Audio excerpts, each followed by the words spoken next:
RIMS to को लेकर विवाद बढ़ता जा रहा है। 24 तारीख को पूर्व मुख्यमंत्री चंपई सोरेन रोपा रोको और हर जोतो आंदोलन की शुरुआत करेंगे। इसकी गूंज झारखंड विधानसभा के मानसून सत्र के दौरान भी सुनाई दे रही और सीधे तौर पर चंपई सोरेन ने सरकार को कटघरे पे खड़ा करते हुए पूछा कि आदिवासियों का दर्द वो क्या जानेंगे। आप खुद सुनिए किस तरह से आक्रामक तेवर में चंपई सोरेन दिखे। क्या लेकर के राजनीति कर रहे हैं? कौन बोलता है राजनीतिक? कौन बोलता है राजनीति? बोले हैं अभी मंत्री जी बोल करके गए। राजनीति उनका दर्द, आदिवासी का दर्द समझता है क्या? वो क्या समझ ले आदिवासी को? जब चाहता उसी खेत में आप बाउंड्री लगा दीजिएगा। अरे वो बीएयू की जमीन है बचपन से। इनको पता है कि नहीं 2013 का भूमि अधिग्रहण अधिनियम क्या लिखा हुआ 24(2) में? उसको पता है कि नहीं? जब मर्जी तब कर दीजिएगा। लेकिन वो कह रहे कि 1954 में अधिग्रहण हुआ था। अधिग्रहण हुआ है तो 2013 में जो भूमि अधिग्रहण अधिनियम बना उसमें स्पष्ट लिखा हुआ है कि 24(2) में और जो भी आगे हुआ है किसी का अगर कुछ काम नहीं हुआ, दखल नहीं है तो सता उसको खत्म। 24 तारीख को सरकार भी पूरी तैयारी में है। होने दीजिए। नहीं चलाएंगे। पैसे बांट रहे हैं और विरोध करा रहे हैं। वहाँ का स्थानीय विधायक ने कहा कि चंपई सोरेन की कुछ लोगों को पैसे भी हैं विरोध करने के लिए। कौन बोलता है? जमीन जिसका बोलने से हो जाएगा। वहीं इस पर कांग्रेस के विधायक राजेश कश्यप ने बताया कि इस रिम्स टू के विवाद का जो हल है वो बैठकर दूर करना होगा, कोई रास्ता निकालना होगा। वह नाम को मिलाके में जमीन देने को तैयार है, वहां पर रिम्स टू का निर्माण हो जाए। चंपाई दा राजनीति क्यों कैसे नहीं कर रहे? चंपाई दा राजनीति ऐसे कर रहे हैं। अगर वो आदिवासियों के हितैषी थे, किसानों के हितैषी थे, अब रोपिएगा तो अब धान होगा। अभी अब धान होगा, अभी रोपिएगा तो धान रोपा जाता है जुलाई का लास्ट वीक में, अगस्त का फर्स्ट वीक में, 15 अगस्त से पहले पहले। आप क्या पृष्ठभूमि तैयार कर रहे थे? अरे आपको हरे जोतना था, चढ़ जाते। पूर्व मुख्यमंत्री आपको कौन नहीं पहचानता है? आपको कोई ढेला तो मारेगा नहीं।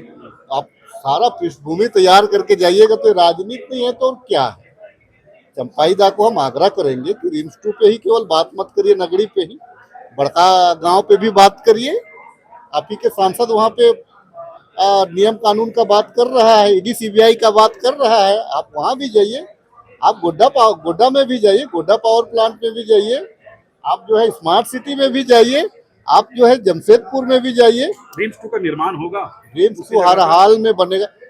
रिम्स टू बनेगा, प्रदेश में बनेगा, लेकिन हम जल जंगल जमीन का समर्थन करने वाली लोगों का भावना को हम कद्र करते हैं। तो वो भी कह रहे हैं कि उस जगह को छोड़ के कहीं और पे बना लीजिए।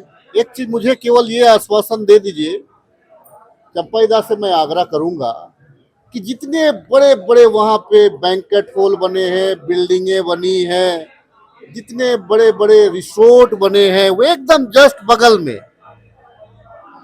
आदिवासियों की जमीन थी।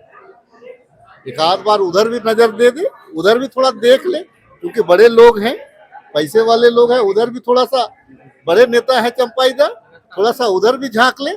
बाकी हम साथ हैं उनके। 24 तारीख को साथ में रहिएगा उनके। 24 तारीख को राजनीति नहीं होता तो मैं किसानों के साथ रहता। मैं वहां पे राजनीति करने के लिए नहीं जाऊंगा। 2013 का जो लारा एक्ट कानून है, 1894 का जो भूमि अधिग्रहण कानून है, सबसे ज्यादा अगर उल्लंघन किया है तो भाजपा वालों ने किया है। आपने देखा है कि छत्तीसगढ़ का हंसदेवा जंगल को भी किस प्रकार से इन लोगों ने साफ किया है, वहां का वन्य प्राणी को किस प्रकार से बाहर किया है, वहां के जो जनजातीय थे उनको किस प्रकार से खदेड़ा गया है। ये किसी से छुपा हुआ नहीं है, क्योंकि यहाँ पे राजनीतिक पृष्ठभूमि इनकी नहीं है, इसीलिए ये लोग 24 तारीख वाली बात कर रहे हैं। दूसरी चीज है कि हम जो रूल है, हम रूल के अगेंस्ट हम नहीं जाएंगे। अगर रूल जो है कहता है, अगर किसान के पक्ष में अगर कोई फैसला है तो हम किसान के साथ खड़े हैं।